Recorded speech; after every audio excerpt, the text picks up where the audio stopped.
It's one of the longest, loudest arguments in modern history. A fight that outlived revolutions, toppled empires, bankrupted superpowers, and split the world in half. For over a century, capitalism and socialism weren't just economic theories. They were battle lines. And behind every patriotic speech, every worker uprising, every recession, and every proxy war, this debate shaped the world we live in. But here's the part. No ideology influencer ever mentions. Neither system worked the way the textbooks promised. Not once. Not anywhere. And when the pressure hit, war, famine, inflation, collapse, the truth showed itself with brutal clarity. Welcome to The Financial Historian, where money, power, and history collide. And nothing is ever as simple as it looks. The story begins long before anyone uttered the words capitalism or socialism. For most of human history, the economy wasn't really an economy at all. It was survival. Monarchs claimed divine right. Landlords owned almost everything. Peasants produced just enough to avoid starving. Progress moved slower than glaciers. For thousands of years, human life was a zero-sum game. If someone rose, someone else fell. Wealth came from land, labor, and war. Productivity barely grew. And the idea that ordinary people might grow rich through trade or innovation would have sounded like madness. Then the Industrial Revolution blew the world open. Britain in the late 1700s was a pressure cooker of coal, iron, capital, and restless ambition. Machines replaced muscle, factories replaced workshops, and a new kind of power emerged, the power of private capital. For the first time, individuals could invest, risk, and own at a scale previously reserved for kings. Productivity exploded, wages rose for some, misery deepened for others, and inequality widened faster than any society had ever experienced. Pollution choked cities. Children worked 12-hour shifts. Slums bred disease. But no matter how ugly it was, one fact was undeniable. Capitalism produced more goods, more wealth, more speed than the world had ever seen. This was the moment when socialism was born, not as a utopian dream, but as a desperate reaction to industrial capitalism's brutality. By the mid-1800s, writers like Karl Marx and Friedrich Engels looked at the smokestacks, the worker riots, the factory floors stained with sweat and blood, and concluded that the system itself was the crime. They saw capitalist wealth as stolen labor, extraction disguised as opportunity. They argued that if workers collectively owned the factories, if the profits were shared, if production served human need rather than private gain, society would finally become fair. No more exploitation, no more cycles of boom and bust, just rational planning and equal dignity. It sounded clean, elegant, moral, and for millions of people living beneath the gears of early capitalism, it sounded like justice. But theory is one thing, real life is another. The first time the world seriously attempted socialism on a national scale, it wasn't in a classroom. It was in the ashes of an empire. After the 1917 Russian Revolution, Lenin inherited a country that was starving, illiterate, and backward. The Tsar was dead. The old elite fled or were executed. And suddenly, a vast territory with 150 million people needed a new operating system. So the Soviets built one. State ownership of land, factories, banks, and resources. Prices were set by bureaucrats. Production targets replaced profit motives. Private business was wiped out. In theory, it should have created perfect equality and efficiency. In practice, it created chaos. Without market prices, planners didn't know what people wanted or how much to produce. Without competition, factories didn't innovate. Without personal reward, workers had no reason to exceed the minimum. Shortages became normal, lines became culture, and agriculture, the backbone of the Russian economy, collapsed into famine. Lenin eventually retreated, allowing limited private trade just to keep the country alive. Yet something strange happened. Despite its failures, socialism remained seductive, because capitalism wasn't exactly looking good either. By the early 20th century, capitalism had delivered immense growth, but also wild instability. Speculation ran rampant. Trusts dominated industries. The wealthy lived like modern royalty, while millions scraped by. The system was efficient at creating wealth, but terrible at distributing it. This imbalance detonated in 1929, when the U.S. stock market imploded and capitalism suffered its most catastrophic failure.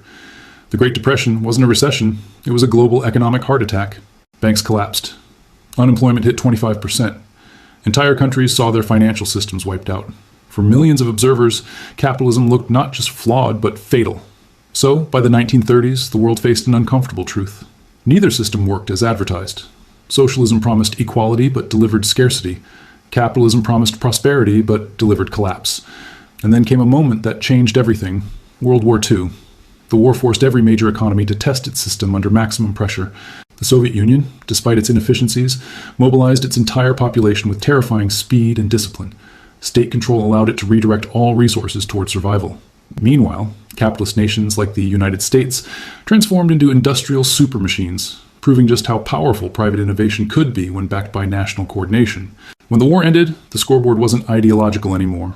It was GDP, infrastructure, growth, and living standards. And from 1945 to 1991, the world became a laboratory. On one side, the Soviet bloc, central planning, state control, suppressed markets. On the other, the United States and its allies, regulated capitalism, private enterprise, but with safety nets born from Depression-era lessons. This was the real experiment, not the manifestos, not the speeches, but millions of people living the consequences. The results were as dramatic as they were painful. In the Soviet Union, the early decades brought rapid industrialization. Illiteracy fell, housing expanded, military power soared.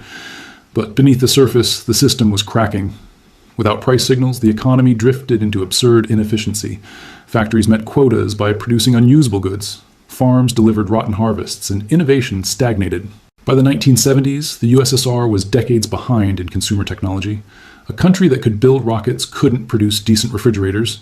Capitalism, meanwhile, adapted. After the Great Depression, governments introduced regulation, deposit insurance, antitrust laws, social security, public healthcare systems, and unemployment benefits. Capitalism didn't become fair, but it became survivable. It learned from its mistakes, and that adaptability became its ultimate weapon. By the 1980s, the gap was undeniable. Western living standards surged while the Soviet economy stalled. The Cold War wasn't won by ideology, it was won by performance. By the time the Berlin Wall fell in 1989, the debate seemed settled. The Soviet Union wasn't defeated by bombs or invasions. It was defeated by empty shelves, broken incentives, and an economy that could no longer keep up. A system designed to eliminate inequality had produced new elites, party bosses, bureaucrats, and insiders, while ordinary citizens waited in line for bread. A system built to transcend market chaos collapsed under the weight of its own rigid planning.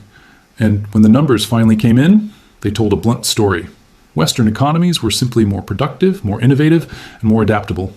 But capitalism's victory lap didn't last long, because while the Cold War ended, the economic contradictions didn't.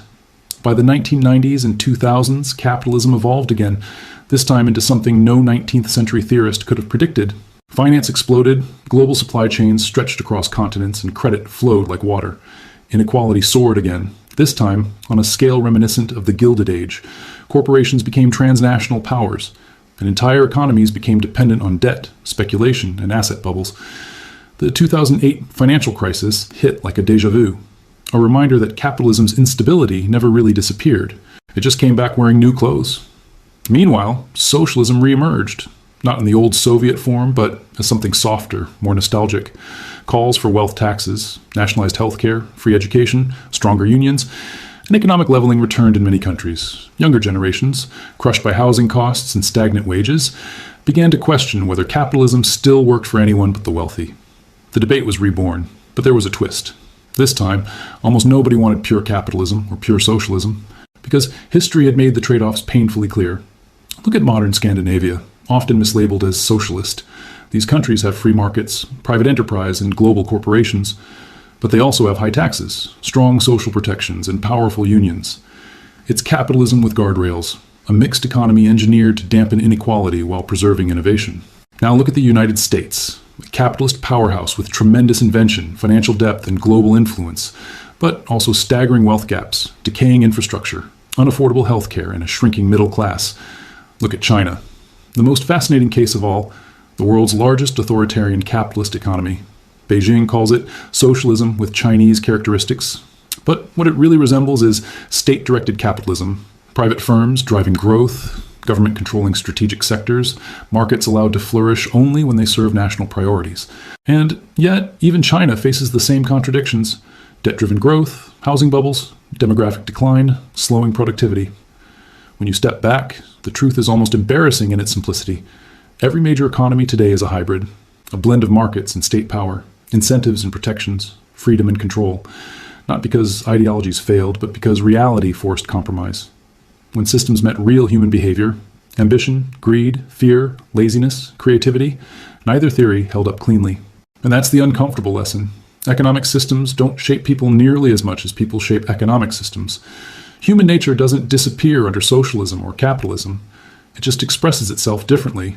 Under pure capitalism, greed becomes innovation until it becomes exploitation. Under pure socialism, equality becomes unity until it becomes repression. In markets, power concentrates through wealth. In planned economies, power concentrates through politics. Different systems, same human tendencies, different propaganda, same flaws.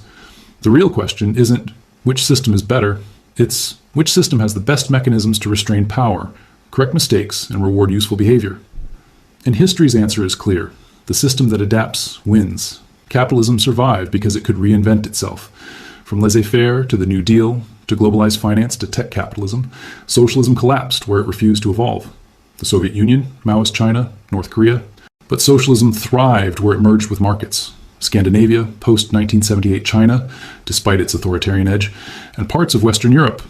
Ideology didn't decide the winners. Adaptation did. To understand why, you don't need a PhD in economics. You just need to see what each system prioritizes. Capitalism prioritizes incentives. When it works well, it unleashes creativity, risk-taking, and productivity. People build, innovate, experiment, because there's something in it for them. But the downside is inequality, instability, and cycles that punish the vulnerable.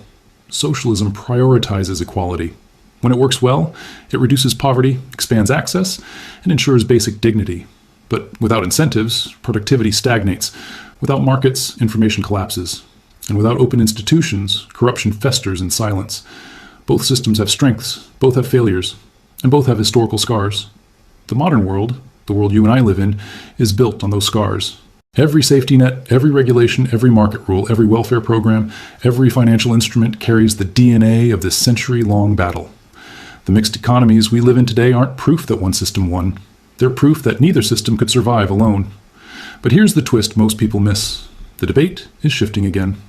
Because the challenges of the 21st century, AI disruption, demographic collapse, climate risk, energy transitions, global debt, don't care about ideology. They expose weaknesses in both systems. Market capitalism struggles with long-term planning and social cohesion. Socialist planning struggles with flexibility and innovation. And the countries that will thrive in the next century will be those that combine the two most effectively. The creativity of markets with the resilience of public investment. Private innovation with public direction. Freedom with stability. If the last century taught us anything, it's this. No system works without guardrails. No economy survives without incentives. And no society thrives when wealth or power becomes too concentrated, whether in billionaires or bureaucrats. History didn't choose capitalism or socialism. History chose whatever prevented collapse. And every generation has to renegotiate that balance. Because the debate was never really about capitalism versus socialism. It was about who controls the levers inside each system: the capital, the state, the banks, the unions, the corporations, the party, the regulators. The real fight is always over the same thing: power. And power, as history shows again and again, doesn't disappear. It just changes hands. If this gave you a new perspective, hit subscribe. History has the answers. I'll show you where to look.